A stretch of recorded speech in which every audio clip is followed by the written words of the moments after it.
তো ফ্রেন্ডস, আমি এখন রয়েছি হ্যাভলকে। আর হ্যাভলকে আমি এসেছি স্কুবাতে। এখানে স্কুবা ডাইভিং করব। আর এখানে আসলাম, ফর্ম ভরলাম। তো এখন আমাকে ড্রেস চেঞ্জ করতে হবে, তো দেখতে থাকুন।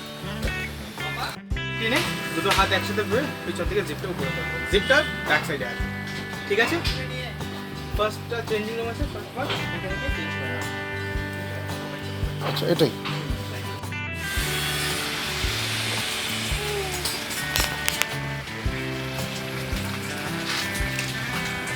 তো রেডি স্কুবার জন্য।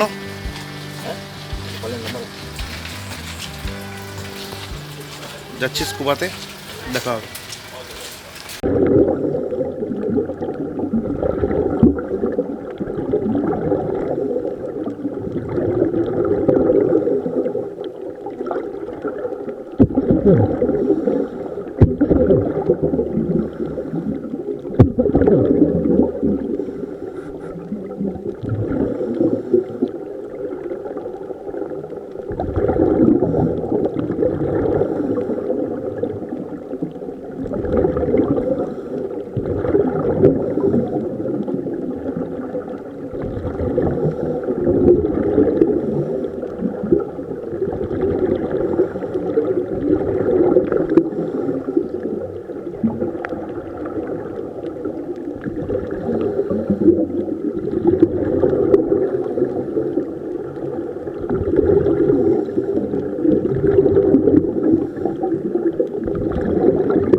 ভিতরে দেখলে এটাকে বলে স্কুবা ডাইভিং। আর এই দাদারা সাহায্য করে স্কুবা ডাইভিংয়ে। আর এই দেখতে পাচ্ছ এই পোশাকটা একটা ভারী একটা পোশাক পরে রয়েছি। এই পোশাক পরে একদম জলের ভেতরে অনেক কিছু আছে, অনেক কিছু। আর না আসলে কিন্তু এটা মিস করতে হবে অবশ্যই। যদি তোমরা কখনো এটার নাম কি আছে বেশ, নিমো রিফ। নিমোরিফে যদি আসো তো এখানে স্কুবা ডাইভিং হয়। আর আমি অবশ্যই দাদাদের কন্ট্যাক্ট নাম্বার ডেসক্রিপশনে দিয়ে দেবো, অবশ্যই দাদাদের সাথে কন্ট্যাক্ট করে নেবে। কন্ট্যাক্ট করে নিলে তোমাদের সুবিধা হবে, দাদারা একদম নিজেদের মতো করে গার্জিয়ানের মতো গাইড করে তোমাকে নিচে নিয়ে যাবে এবং বিভিন্ন রকম জিনিস দেখতে পারবে, যেটা ভিডিওতে দেখছো তার থেকে আরও অনেক কিছু দেখতে পারবে। তো অবশ্যই আন্দামান আসলে অবশ্যই কিন্তু স্কুবা ডাইভিং মিস করো না। তো দেখতে থাকো, আরও অনেক কিছু আছে, চলো। আর এই হচ্ছে আমার সাথে ছিল আমার গাইড রামকৃষ্ণ মণ্ডল। তো বাঙালি আছে, অসুবিধা নেই, তো কোনো ব্যাপার না। তো চলো দেখতে থাকো, অবশ্যই আমার চ্যানেলটা সাবস্ক্রাইব করো, কারণ এরকম অনেক অনেক অনেক ভিডিও কিন্তু পাবে। তো subscribe travel and food with Anindya. তো দেখতে থাকো। জয় হিন্দ। জয় হিন্দ।